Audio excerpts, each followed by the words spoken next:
वे 1000 नामों से शिव की स्तुति करते। भगवान विष्णु भोलेनाथ की शिवलिंग के सामने स्थापित कर शिवलिंग को और प्रतिदिन 1000 नामों का पाठ किया करते थे। और 1000 नाम भोलेनाथ के लेते थे, मंत्र हैं, और 1000 कमल के सफेद वाले पुष्प फूल, हर मंत्र पर एक फूल चढ़ाते थे। सूत जी कहते हैं, सौनक जी महाराज, इस तरह भगवान शंकर जी ने विष्णु के भक्ति भाव की परीक्षा करने के लिए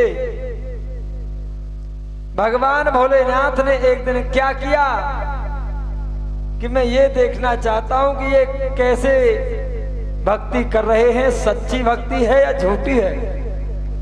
भोलेनाथ भी परीक्षा लेने में सक्षम थे। काफी समय हो गया भक्ति करते करते, जब लास्ट में एक ही दिन बचा था।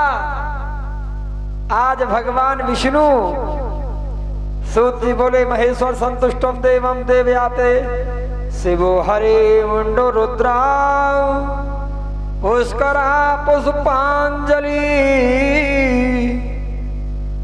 अर्थ देव सदाचारो शंभु शंभु महेश्वरा। हे कल्याण स्वरूप, मेरी भक्ति को स्वीकार करो। सूत जी कहते हैं, भगवान विष्णु का वचन सदा सत्य है। और देखो भगवान विष्णु क्यों बड़े हैं। भगवान विष्णु इसलिए बड़े हैं, इन सभी देवों में, ब्रह्मा विष्णु महेश में एक मीटिंग लगाई गई, सभी को बुलाया और यही बहस थी कि हम तीनों में बड़ा है तो कौन बड़ा है।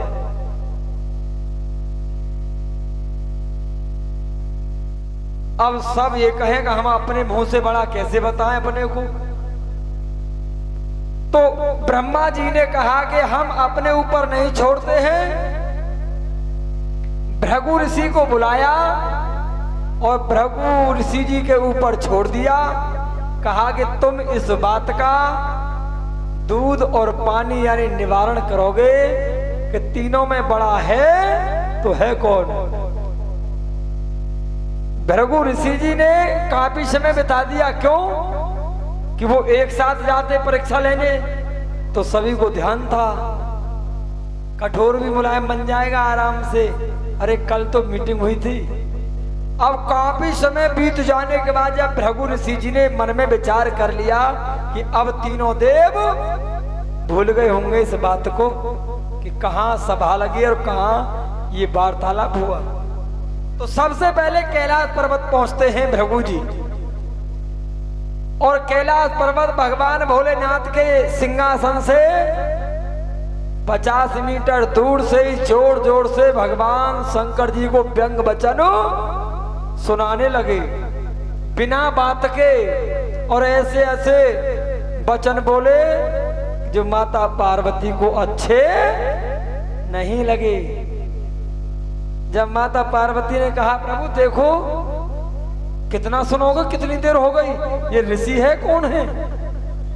भगवान शंकर ने भृगु जी को फटकार करके भगा दिया। भृगु जी बोले ये बड़े हो ही नहीं सकते। आगे बढ़े, ब्रह्मा जी के द्वार पर पहुंचते हैं तो ब्रह्माणी मिली। वहां भी व्यंग वचन का शुभारंभ कर दिया और जब तक बोलते रहे जब तक ब्रह्मा जी अपने दरबार में नहीं आ गए। ब्रह्मा जी ने सुना तो ब्रह्मा जी ने भी उनको वहां से विदा कर दिया फटकार के।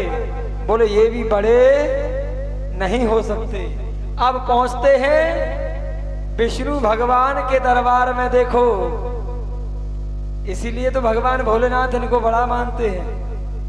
विष्णु भगवान को नमन करते हैं, कई कारण हैं। विष्णु भगवान लेट रहे हैं और लक्ष्मी जी उनके चरण दबा रही हैं। भृगु जी ने कुछ नहीं बोला, जाके एक छाती में लात,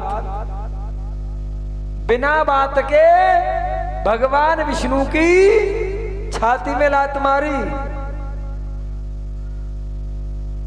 लक्ष्मी जी को तो बुरा लगा और सभी को बुरा लगेगा, पर देखिए भगवान विष्णु बैठे और कहा, हे मुनि आप अपना पैर उठाना। क्यों? मैं ये देखना चाहता हूं कि आपके पैर में कोई चोट तो नहीं लगी। इतने वचन सुनकर भृगु ऋषि विभोर हो गए और प्रेम के आंसुओं की धारा बहने लगी। और भगवान विष्णु ने उनको कई प्रकार से कहा कि बैठिए, मेरी बहुत बड़ी गलती हो गई कि मैंने तुमको बहुत दूर से ही पहचाना था और बहुत दूर से ही आदर के साथ आपको लाना था। तब कहा भृगु जी ने, प्रभु मैं यही तो देखना चाह रहा था, 2 स्थानों पर से आ रहा हूं और ये लास्ट में तुम्हारा ही स्थान बचा था, सो मैंने आजमा लिया और अब सभा जोड़िए। भगवान विष्णु को बोध हुआ, बोले अच्छा। भगवान विष्णु बड़े प्रसन्न हुए और बड़ा अफसोस भी हुआ कि मुझे तो याद ही नहीं था। तो देखिए भृगु जी ने साबित कर दिखाया कि तीनों देवों में भगवान लक्ष्मी नारायण ही बड़े हैं। तभी तो भगवान भोलेनाथ, भगवान मर्यादा पुरुषोत्तम राम को प्रणाम किया। क्यों? विष्णु अवतार। इसलिए भगवान भोलेनाथ भगवान विष्णु और राम को नमन करते हैं और भगवान राम भोलेनाथ को नमन करते हैं। बोले शंकर भगवान की।